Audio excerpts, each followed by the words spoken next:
네, 회원님들 반갑습니다. CS 인베스트입니다. 6월 28일 화요일 아침 시황방송 시작하도록 하겠습니다. 자, 우선 전일 국내 시장 소폭 좀 반등이라 하기는 그렇습니다만은 시가가 큰 폭으로 떨어졌다가 시간이 지나면서 지수는 조금 올려줬던 상황들이었습니다. 특히나 후반부에 가면서 조금 더 강력한 반등세가 나온 흐름이었다라고 보실 수 있는데요.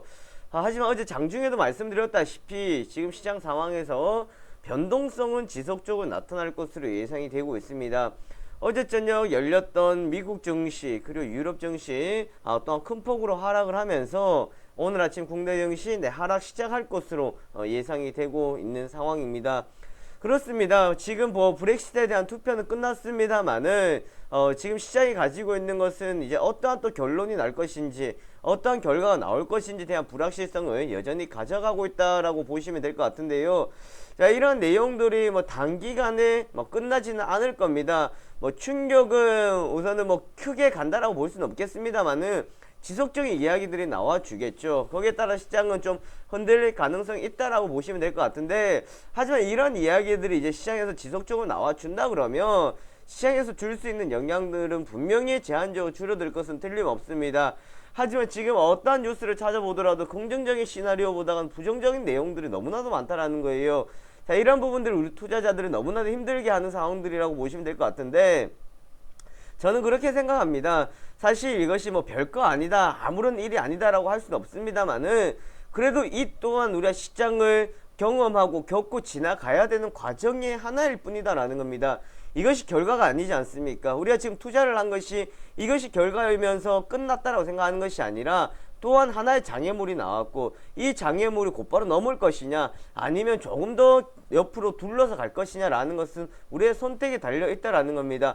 포기하는 것도 본인에게 달려 있는 상황들인데요. 저는 포기한다라기보다는 주식시장에서 이러한 여러 가지 이슈들은 너무나도 많기 때문에 여기에 대해서 포기하기보다는 또 한 번에 여러 가지 이제 장애물이 봉착이 되어 있구나. 이것이 어디서부터 시작되었고 지금 어떤 과정을 흘러가고 있는지 정도만 좀 참고하고 우리가 이겨낸다라는 생각으로 가주시면은 되겠습니다. 자, 오늘 시황 내용들 우선 살펴볼 때요. 지난주 내용들을 먼저 한번 보고 가도록 하겠습니다. 먼저 24일이었죠. 뉴욕 증시 급락을 했습니다. 유럽 증시도 급락을 했던 상황들이었고요. 가장 컸던 것은 브렉시트 공포에 투매 물량들이 쏟아지면서 일제히 급락세를 나타내 줬다라고 보실 수가 있겠습니다. 자, 우선 브렉시트에 대한 우려감 지금 지속적으로 나오고 있는 상황들인데요. 다우 지수는 상당히 큰 폭으로 또 떨어졌었고 나스닥 역시도 큰 폭으로 하락을 했었던 상황들이었습니다. 자, 국제유가 원유에 대한 시추에 대한 부분도 있습니다만은 브렉시트에 따른 세계 경기 둔화 우려에 급락세를 나타냈다라는 점이 지난 금요일에 나타났던 상황들이었고요. 반대로 안전자산 선호였습니다. 금값은 4.7% 폭등해서 마감이 되었습니다. 자, 이러한 뉴스를 안고 시작했던 국내 증시, 자, 결과로만 보니까 코스피 상승, 코스닥 상승이요. 이거 괜찮네 라고 볼 수 있습니다만은 초반의 흐름과 중반의 흐름, 종반의 흐름은 너무나도 좀 많이 달랐다라고 보시면 될 것 같습니다. 자, 우선 뭐부터 봐야 될까요? 봐야 될 내용들이 너무나도 많은데요. 제가 간단하게 좀 이야기해 보도록 하겠습니다. 먼저 외국인들 수급을 한번 봐야 될 것 같아요. 외국인들은 선물에서 매도가 나오고 코스피에서 매도가 나왔습니다. 즉 현물과 선물에서 양매도가 빠져나오는 모습들이었는데, 하지만 매도가 나오는 물량들이 그렇게 많았다라기보다는요, 우선 좀 나가야 되는 물량들, 좀 시장에 대한 여전히 불확실성이 있기 때문에 좀 빠져나갔다고 생각하시면 될 것 같습니다. 시장을 투매로 던지고 시장에 대해서 상당히 부정적으로 바라보는 외국인 투자였다라기보다는요, 좀 리스크 차원에서 흘러가는 움직임이었다라고 보시면 될 것 같고, 또 선물에서도 상당히 많은 매도 물량들이 나가진 않았습니다. 지난 금요일 같은 경우에는 상당히 많은 계약이 나갔습니다만은 어제는 이제 한 1,000억 원 정도밖에 나가지 않았다라는 점을 참고해 주시면 될 것 같고요.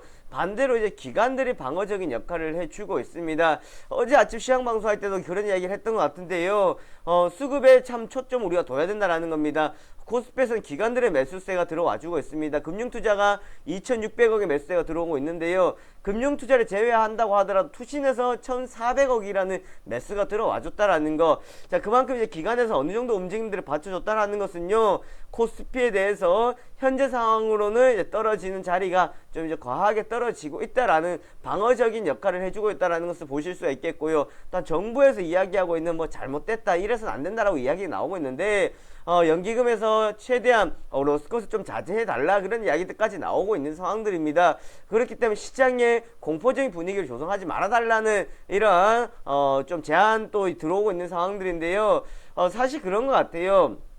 지금 기관들의 움직임 사실 좀 받쳐줘야 되는 상황들이 되었다라고 볼 수도 있을 것 같고요. 외국인들까지 빠져나가는 상황에서 기관들까지 안 들어와 버린다 그러면 시장의 충격은 불가피할 것으로 보여지고 있습니다. 자, 기관들 때문에 우리가 뭐 시장을 버텼다라기보다는요, 아무래도 외국인들의 매도도 좀 적정했고, 그리고 기관들의 매수도 적재적소에 들어왔기 때문에 이런 현상들이 나타났습니다. 반대로 개인들은 2,100억 원의 매도가 나가는 상황들이었습니다. 자, 이제는요, 하루하루마다 좀 퐁당퐁당이 나타날 것 같아요. 그런 건 뭐냐면, 이제는 겁을 먹어가지고 들어왔었던 개인들 이제 좀 빠져나가는 상황들이었습니다. 그죠? 그리고 지난주 같은 경우 또 들어오는 상황이었거든요. 자, 그럼 오늘 시장 보면은 또 이제 또 들어올 수도 있다고요. 이제 계속해서 이런 변동성을 가지고 갈 가능성이 상당히 크다라는 것을 우리가 좀 참고해 주시면 될 것 같고요. 특히나 코스닥이었습니다. 외국인들 한번 보십시오. 외국인들 어제 1,000억 원의 매수가 들어왔거든요. 요 이야기는 자, 뒤에 가서 좀 짚어보도록 하겠습니다. 자, 우선 국내 증시 브렉시트 충격으로 급락했던 유럽과 미국 영향을 받아 하락 출발했습니다만은 정책 기대감과 저가 매수 유입으로 반등이 나와줬던 상황들이 되겠고요. 기관의 비차익 매수 물량이었습니다. 자, 어제 비차익 매수 물량, 기관들 물량들이 컸었고요. 초반 같은 경우에는 외국인들 물량도 좀 들어왔습니다만은 이제 기관들 물량으로 다 차지했다라는 거. 자, 중국 인민은행의 외환시장 개입 및 안정화 조치 가능성 시사, 일본 BOJ입니다. 기업의 원활한 유동성 공급 전망 있었다라는 것이 되겠고요. 그러면서 아시아 증시는 상승해서 마감이 되었습니다. 하지만 영국과 유럽계 자금들이 추가 이탈은 불가피할 것으로 보여지고 있다라는 건데, 뭐 그런 이야기까지 나오고 있죠. 자, 불확실성한 유럽의 자금을 두고 있기보다는 오히려 그러한 자금들이 아시아에 들어올 수 있을 것이다라는 뭐 꿈보다 희몽입니다. 지금 뭐 그런 이야기들까지 나오고 있는 상황들인데요. 그만큼 우리가 여러 가지 상황들 좀 지켜봐야 되는 대목이지 않을까 하는 생각들을 가져보겠습니다. 자, 그럼 코스피 한번 먼저 이야기해 보도록 하겠습니다. 자, 코스피는요, 지난 금요일 아래 꼬리대 부근 정도 저가에서 시작했다가 보합권까지 끌어올리는 모습이었습니다. 뭐 삼성전자가 소폭 떨어졌습니다만은 시가총액 상위 종목들 전체적으로 좀 반등에 포인트를 줬다라고 보시면 될 것 같고요. 외국인 매도 물량에도 금융투자 투신을 중심으로 비차익 순 매수가 강하게 유입되면서 강보합권까지 반등하면서 마감이 되었습니다. 자, 장 초반에 반등이 나오다가 주춤주춤했던 것이 장 후반부 가면서 좀 더 강하게 들어 올려줬다라고 보시면 될 것 같은데요. 자, 우선 어제 장 초반 같은 경우에는 좀 현대차 쪽에서 좀 강한 매수세가 들어왔었죠. 그만큼 지금 엔화의 강세에 따른 원화의 뭐 약세에 따른 좀 반사이익에 대한 기대감이 어느 정도 작용이 되었다라고 보시면 될 것 같고요. 안전자산 선호 때문에 이래 고려아연 같은 경우에도 좀 강세를 나타냈었던 상황이었습니다. 자, 우리가 지속적으로 공략하는 일양약품 같은 경우에도 백혈병 치료제 슈펙트 규수 수출 소식에 장 막판부 급등해서 마감이 되었던 상황들이 되겠고요. 자, 그리고 GKL 고배당주 엔화 강세로 일본 관광객 증가 기대, 어제 장중에 말씀드렸습니다. 어제 여행 관련주도 같은 경우에는 좀 약한 모습들을 보여줬었습니다. 관광객들이 이제 우리나라 관광객들이 엔화 강세를 통해 가지고 일본의 관광을 이제 많이 가지 않을 것이다 라는 우려감 때문에 하락을 했습니다만은, 반대로 일본에 관광 가려고 하던 요코 중국 관광객들이 오히려 한국으로 선회를 하면서 국내 면세점이나 이런 뭐 카지노 쪽에서 긍정적일 수 있을 것이다 라는 의견들이 어제 나와줬다라는 점 참고하시면 될 것 같습니다. 자, 그리고 어제 코스피의 가장 특징적인 모습들이 뭐였냐면요, 어제 외국인들의 매도가 나왔던 상황들이 2,400원. 그런데 나타났던 현상들이, 어제 외국인들의 매도가 나간 것은 다 대형주 중심으로 매도가 나갔습니다. 즉 대형주에서는요 2,400억 이상 더 많은 물량들이 빠져나갔습니다. 자, 대형주에서 상당히 많은 매도 물량들이 나왔고, 오히려 중용주나 소형주 쪽에서 매수가 유입이 되었다라는 겁니다. 자, 이것은 무엇을 뜻하느냐? 자, 대형주 쪽에서 매도가 나오고 있지만 중소형주 쪽에서 매수가 들어오고 있는데, 자, 여기서 어떻게 해석을 해볼까요? 바로 코스닥하고 연결지어서 볼 수가 있습니다. 자, 어제 코스닥의 수급을 보시면은 1,100억 원의 매수세가 들어왔다라는 점인데요. 자, 외국인들 1,100억 원의 매수가 들어왔다. 자, 일반적으로 지금 시장이 흔들리고 불확실성하다 그러면 외국인들 뭐 코스닥이나 뭐 이거 할 것 없이 다 매도가 나갔을 거예요. 특히나 코스닥 주는 잡아주지도 않았을 겁니다. 그런데 외국인들 잡아주고 있다라는 겁니다. 자, 어디서부터 우리가 한번 봐야 될 것 같아요. 자, 지난주 금요일이 아니라 지난주 금요일날 시장이, 자, 이때 급락할 때 들어왔던 것이 누구였습니까? 바로 외국인이라고 말씀드렸거든요. 그리고 반등이 나왔다가 또 요 자리에 와서 외국인 들어왔다 그랬죠. 근데 급락할 때도 외국인들이 지금 여기서 받쳐줬다라는 겁니다. 이것은 무엇을 뜻하냐? 현재 상황은 글로벌에 뭐 불확실성이 있고 브렉시트가 있겠지만 좀 과하다. 중소형주 쪽에서 과하다라는 의견들이 있다라는 겁니다. 자, 이거 잘 기억하셔야 돼요. 같은 값이면 대형주인데요. 자, 그런 이야기를 한번 말씀드렸을 겁니다. 같은 값이면 대형주로 하더라도 그래도 지금 대형주는 아니다라는 의견을 제가 지난주 한번 제시를 해드렸습니다. 자, 그러면 어떻게 해석을 해야 될까요? 대형주 많이 떨어졌다고 해서 들어가는 것이 아니라 오히려 지금 대형주 같은 경우에는 조금 조심해야 되는 상황들이다라는 것을 우리가 염두에 두시면 될 것 같고, 지금 중소형주 쪽에서 지금 수급이 오히려 들어와 주고 있다라는 것을 봤을 때에 떨어지는 낙폭은 크게 나타날 수는 있겠습니다만은 회복력에는 강한 흐름들이 나와줄 수 있을 것이다 라는 기대감들을 우리 한번 불어넣을 수가 있을 것 같습니다. 자, 그래서 코스피 대형주들이 빠져나가는 상황에서 코스피의 중소형주들의 매수세가 들어왔고, 코스닥에서도 외국인들 매수세가 들어왔다라는 것은 상당히 이 부분에 대해서 긍정적인 시그널로 한번 받아들일 수가 있다라는 것을 우리가 좀 포인트를 짚고 갔으면 좋을 것 같습니다. 자, 개인들은 어제 매도가 나갔고요. 기관들도 매도가 나갔습니다만은 외국인들의 이런 매수세를 통해 가지고 지수를 받쳐줬는데, 자, 여기서 또 특별한 것이 있겠죠.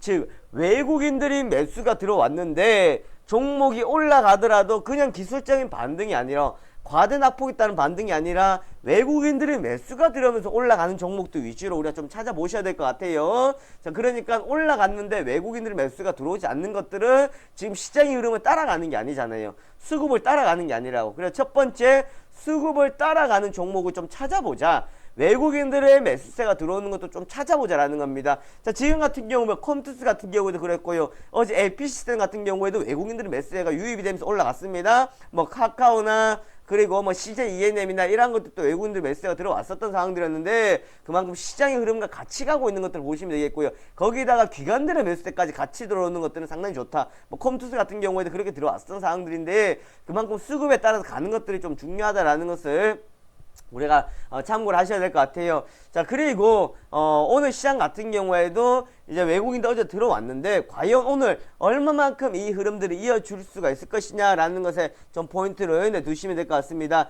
자, 지난주 금요일에 이어서 외국인의 순매수가 중소형주를 중심으로 강하게 유입이 되었다라는 것, 셀트리온과 함께 바이오 헬스케어 등 업종 전체적인 장초만 하락폭을 줄여줬고 OLED 업종 외국인 매수세에 1% 넘게 반등세가 나와줬다라는 겁니다. 자, 여기서 또 포인트가 나오죠. 자, 어제 장중에 말씀드렸던 부분들이에요. 자, 지금 같은 값이다 그러면 똑같이 떨어졌는 거 뭘 들어가야 될지 모르겠다는 거예요. 뭘 들어가야 될지 알 수가 있겠습니까? 모르잖아, 그죠? 그러니까 실적 이제 한번 초점을 두고 가야 돼. 왜? 지금 6월 말이에요. 이거 시장이 안정되기까지는 오늘 내일 아닙니다. 적어도 몇 주간이 흘러갈 거고 한 달이 흘러간다고요. 한 달 잡아보십시오. 그럼 7월 말이에요. 7월 말은 뭡니까? 바캉스 계절이에요? 아니잖아. 기업들의 실적들이 이제 본격적으로 나오는 달이라고요. 그러면 안정이 되어서 아무나 다 올라오는 것이 아니라 그때 돼서는 떨어졌고 실적이 괜찮은 것들 위주로 해서 강한 반등이 나와줄 거라고. 그게 지금 OLED 중심적으로 흘러가고 있다는 겁니다. 즉, 지금 접근하시려면 실적주 위주로 해서 우리가 좀 접근하시는 것이 상당히 좀 긍정적 시나리오다라는 겁니다. 왜? 똑같은 값이다 그러면 지금 빨리 올라오면 좋을 수는 있겠습니다만 올라오지 않고 시장 변동성 주면 어떡할 건데요. 자, 어제 봐요. 지난주 같은 경우에는 접근했다 계속 로스컷하고 어제 초반에 들어가면 다 수익 나는 것 같죠. 그리고 어제 막판에 또 들어갔으면 지금 이렇게 시장 흔들리는데 버틸 수가 있습니까? 안 된다고. 그러니까 실적 괜찮고 흐름 괜찮은 것도 자꾸 버티는 전략밖에 없다라는 거예요. 그리고 어제 장마판 같은 경우에 좀 주춤했었죠. 초반에 한번 주춤했거든요. 그러다 이때 외국인들 매수가 들어왔어요. 막판에는 주춤했습니다. 근데 이때는 외국인들이 매도가 안 나갔어요. 근데 한번 지수는 주춤했다고. 근데 결국 외국인들이 계속 들어오면서 올려줬거든요. 즉 오늘 또 외국인입니다. 내일 또 외국인이고요. 특징적 보시면 코데지 컴바인 보이에스 네, 풀리면서 점 한가 썬코 참 말도 안 되는 걸 잘 갑니다. 사우디아라비아 이야기권을 계속해서 흘러가고 있고 트레이스 뭐 DMS 레드로버 등 해가지고 네, 내용들이 있겠고요. 어제 뭐 전체적으로 봤을 때에 이제 뭐 업종별로 전체적인 반등이 나와줬다라는 거 좀 지금 시장에서는요 어제 똑같은 캔들이 뭐였습니까? 초반에는 이제 떨어져 시작했다. 그 다음에 나왔던 것이 양봉이 많이 나와줬죠. 네, 시가보다가 종가가 올라서 끝났으니까. 자, 다우지수 1.5% 밖에 안 빠졌어요. 260포인트. 뭐 얼마 빠졌습니까? 네, 나스닥은 2.4% 기술주기 때문에 좀 더 네, 하락폭 껐었습니다만은 네, 초반부터 빠지기 시작해가지고 막판까지 네, 빠져줬다라는 겁니다. 어제 유럽도 장초반 소폭 상승을 하더니 네, 다시 하락으로 마감되는 모습을 볼 수가 있었고요. 국제유가 하락했고요. 경기가 둔화되면은 뭐가 네, 원자재 쪽에서는 약하다라는 거 네, 참고하시면 되겠습니다. 에너지 수요 네, 감소하겠죠. 유가가 급락을 하고요. 유럽 경제 위축 우려하면서 네, 파운드와 또 급락을 네, 해줬습니다. 자, 추가적인 지금 유럽의 탈퇴에 대한 우려감이 커지면서 이건 역시 불확실성을 작용을 하고 있다라는 거. 자, 오늘 시장 포인트입니다. 아직은 브렉시트에 따른 변동성 여전하다. 이거는요, 뭐 이벤트는 어느 정도 1차적으로 끝났죠. 하지만 변동성은 계속해서 있다라는 거예요. 자, 그렇지만 이러한 변동성 가지고 우리 밥 먹여주는 거 아닙니다. 1년 내내 가는 거 아니에요. 네, 이것 또한 지나갑니다. 그런데 현재까지는 매일매일마다 변동성을 줄 것이다라는 거.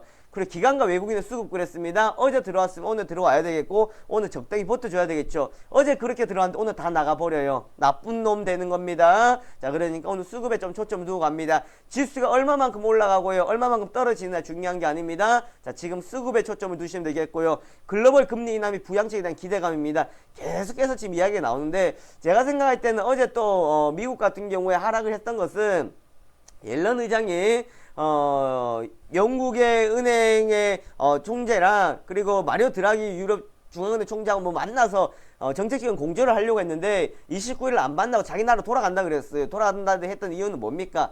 여기에 대해서 협의할 게 없다는 것이 아니라 본인 나라들에 대해서 좀 더 신경을 써야 되겠다라는 겁니다. 그래서 지금 추가적인 금리 인하나 부양책에 대한 것도 우리가 어떻게 지금 보따리를 푸는지 한번 봐야 될 것 같고요. 뒷심이 중요한 상황입니다. 뭐가 중요하다? 뒷심이 중요하다. 초반 중요하지 않습니다. 뒤로 가면 중요한 상황도 되겠고요. 자, 우려감에 따른 변동성은 여전하다라는 겁니다. 매일매일마다 지금 투심이 급격히 위축되고 있기 때문에 변동성이 있다라는 거 네, 참고하시면 되겠습니다.